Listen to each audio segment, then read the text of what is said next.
I bet with Interbet only. They're a fantastic site. I've never had any issues with them. They are very professional. There's never a problem. You deposit money, 2 seconds later it's in your account. You withdraw, which I do very occasionally, and I believe it's also 2 seconds it's in your account.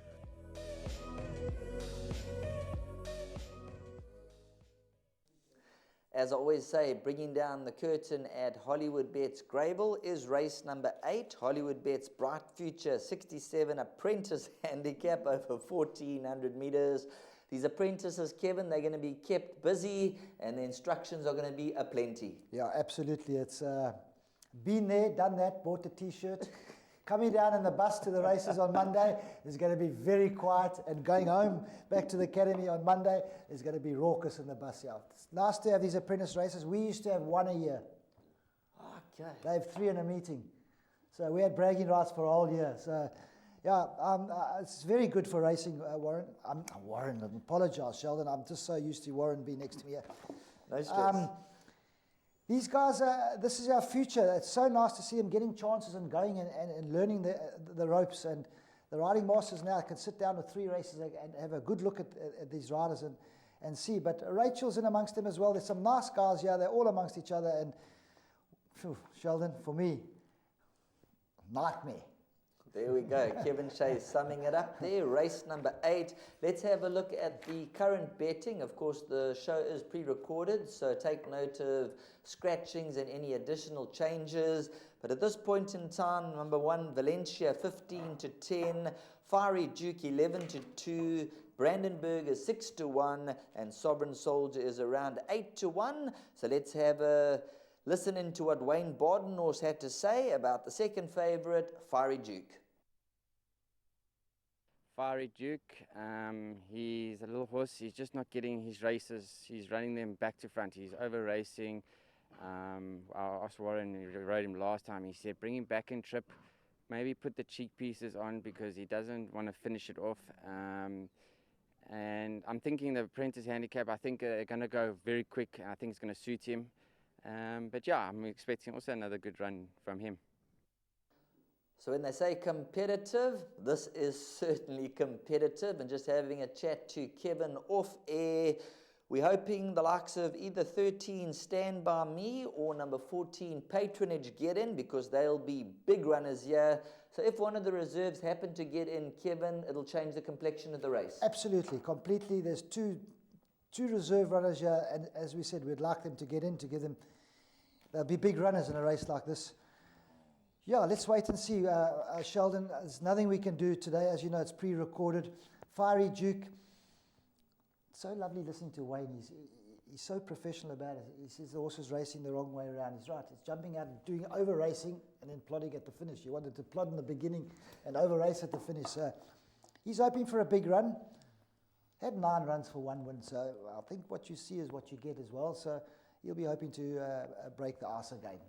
10 runs for 2 wins sounds better than 9 for 1. There we go. Number 1, Valencia, the current 15-10 favourite. We don't know too much about this individual. Has joined the Gareth Van Zyl stable. The penultimate run, severe respiratory noises, and then last time came back with a win at 20-1. Yeah, that's it. It's come and spook them, as they would say in the classics. Yeah, unbelievable, Sheldon, how it works. You're going to get a horse that run 50 lengths behind them and you run it again and it comes and wins. It's mind-blowing, but it's our animals we're working with. We'll have to have a look at Valencia in the ring, go to the post and try and put it together tomorrow. Number 3, Arrows Mark, drops to the 1400. We've seen 1 or 2 runners earlier on who've dropped in distance. So the quicker they go, the better for Arrows Mark. Absolutely. Another one, we can talk to Paul. I'll have to give Paul a ring. Why have you come down in distance? And why? And we'll get those answers for you. But it's quite tricky. It ran some good races further up in its form, over 10 furlongs, Sheldon, and then just went completely off form. Now they're coming down in distance. So it's strange, you know. I think this time of the year, the guys are trying different things, also tied, different centres. There's a lot you can do at this time of the year. So let's wait and see. Number 3, Arrows Mark, what Paul's going to do. Number 4, Sovereign Soldier, 829 days since the last win, but is a 4-time winner. and just seems to lack a little bit of enthusiasm early on. Last time I really fancied this as a place bet. It paid R9.70 a place, gets the draw, which might not be in the favour. Yeah, that's another one. Sometimes you might not want the draw, but I think 7-year-old, a little bit of 8-1 available. I think good value, Sheldon, 8-1. But a 7-year-old, like you say, that is 53 starts. You never know. You got to just keep trying. Let's move on to number 7, the Netto. Now, here's a horse that this horse owes me. This is a horse who apparently can work with just about anything back home. Has dropped right down to a nice merit rating of 52. I see they did push it up from a 48 to a 51 to a 56. Drops to a 52 -4. But we've got to wait. This horse owes me a lot of money. Yeah, you'll have to wait to see. But like you say, it gets the claim 4. It's down in the ratings. Everything's coming down. So it's nice for these horses, Sheldon, to get them down, to give them a competitive start. Because some of them, they get penalised right at the racing game. So it's nice to see them coming down. Like you say, owes you money, Sheldon. So tomorrow we'll be keeping a big eye on number 7, the Netto. Definitely won't be leaving it out. Interesting runner, number 9, Kimura. This is a horse who's got ability, and if things map out for number 9, Kimura, let's just see, drop down to a 62, so another big merit rating drop, minus the 4 kgs. Big drop, minus the 4 as well. Tomorrow's going to be interesting to see with this one as well. A lot of them are big drops and claim 4s here, Sheldon, in the last, so interesting. And then you were touching on number 11, Brandenburg. Yeah, number 11, Brandenburg for Nate. Good run last time. Little bit of money for it. Just found one better on the day. I think it just done everything. Big striding horse.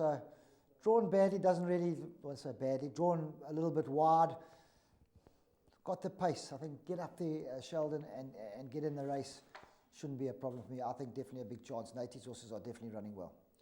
So that is a look at the final race on the card. Best of luck to all the viewers, the fans, and the punters out there. Thanks very much to Kevin Shea for joining us for this GTV preview show. And we'll catch you at the races and hopefully point you in the right winning direction.